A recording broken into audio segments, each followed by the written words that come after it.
Syria's army command notified officers on Sunday that President Bashar al-Assad's 24-year authoritarian rule has ended. A Syrian officer who was informed of the move told Reuters, following a rapid rebel offensive that took the world by surprise. Syrian rebels, who said Damascus was now free of Assad, are expected to broadcast their first statement to the Syrian people on state television, two rebel sources said. Assad, who had crushed all forms of dissent, flew out of Damascus for an unknown destination earlier on Sunday, two senior army officers told Reuters, as rebels said they had entered the capital with no sign of army deployments. Thousands in cars and on foot congregated at a main square in Damascus waving and chanting freedom from a half-century of Assad family rule, witnesses said. The dramatic collapse marks a seismic moment for the Middle East, ending the family's iron-fisted rule over Syria and dealing a massive blow to Russia and Iran, which have lost a key ally at the heart of the region. We celebrate with the Syrian people the news of freeing our prisoners and releasing their chains and announcing the end of the era of injustice in Sednaya prison, the rebels said, referring to a large military prison on the outskirts of Damascus where the Syrian government detained thousands. A Syrian airplane took off from Damascus airport around the time the capital was reported to have been taken by rebels, according to data from the Flightradar website. The aircraft initially flew towards Syria's coastal region, a stronghold of Assad's Alawite sect, but then made an abrupt U-turn and flew in the opposite direction for a few minutes before disappearing off the map. Reuters could not immediately ascertain who was on board. The head of Syria's main opposition group abroad, Hadi al-Syrian, declared Damascus was now without Bashar al-Assad. As Syrians expressed joy, Prime Minister Mohammad Ghazi al-Jalali said he was ready to support the continuity of governance and prepared to cooperate with any leadership chosen by the Syrian people. U.S. President Joe Biden and his team were monitoring the extraordinary events in Syria and were in touch with regional partners, the White House said. The front lines of Syria's complex civil war were dormant for years.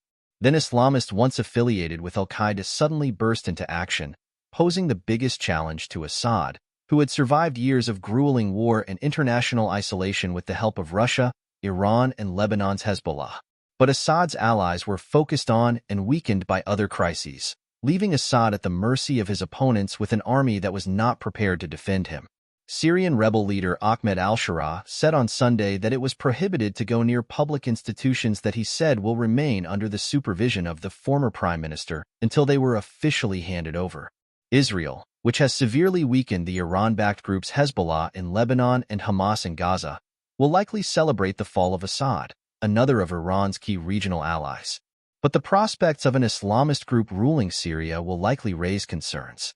Just hours before reaching Damascus, rebels announced they had gained full control of the key city of Homs after only a day of fighting, leaving Assad's 24-year rule dangling by a thread.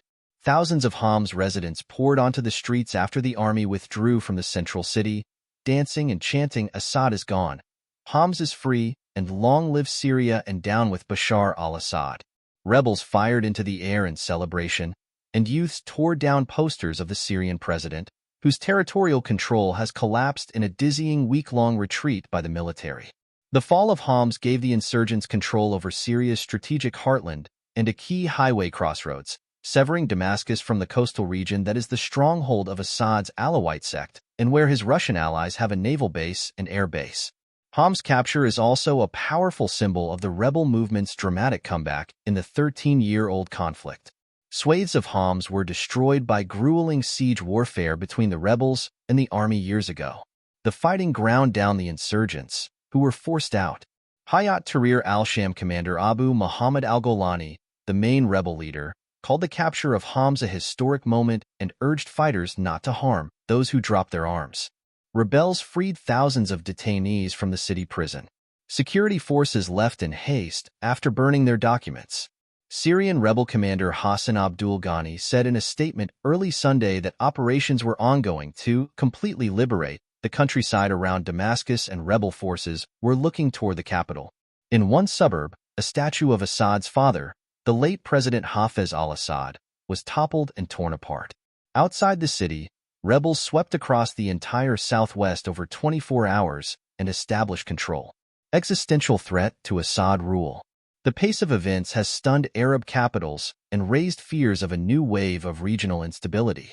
Qatar, Saudi Arabia, Jordan, Egypt, Iraq, Iran, Turkey and Russia issued a joint statement saying the crisis was a dangerous development and calling for a political solution. Syria's civil war, which erupted in 2011 as an uprising against Assad's rule, dragged in big outside powers, created space for jihadist militants to plot attacks around the world and sent millions of refugees into neighboring states. Hayat Tahrir al-Sham, the strongest rebel group, is the former al-Qaeda affiliate in Syria regarded by the U.S. and others as a terrorist organization, and many Syrians remain fearful it will impose draconian Islamist rule. Golani has tried to reassure minorities that he will not interfere with them and the international community that he opposes Islamist attacks abroad. In Aleppo, which the rebels captured a week ago, there have not been reports of reprisals. When asked on Saturday whether he believed Golani, Russian Foreign Minister Sergei Lavrov replied, "The proof of the pudding is in the eating." Allies' role in supporting Assad. Assad's long rule relied on allies to subdue the rebels. Russian warplanes conducted bombing while Iran sent allied forces, including Hezbollah and Iraqi militia, to reinforce the Syrian military and storm insurgent strongholds. But Russia has been focused on the war in Ukraine since 2022, and Hezbollah has suffered big losses in its own grueling war with Israel, significantly limiting its ability or that of Iran to bolster Assad. U.S. President-elect Donald Trump has said the U.S. should not be involved in the conflict and should let it play out. Reporting by Suleiman Al-Khalidi in Damascus, Timur Azari in Beirut, Jida Taha in Cairo, Phil Stewart and Idris Ali in Washington. Writing by Angus McDowell, Matt Spettelnick and Michael Perry and Michael Georgi. Editing by Cynthia Osterman and William Mallard.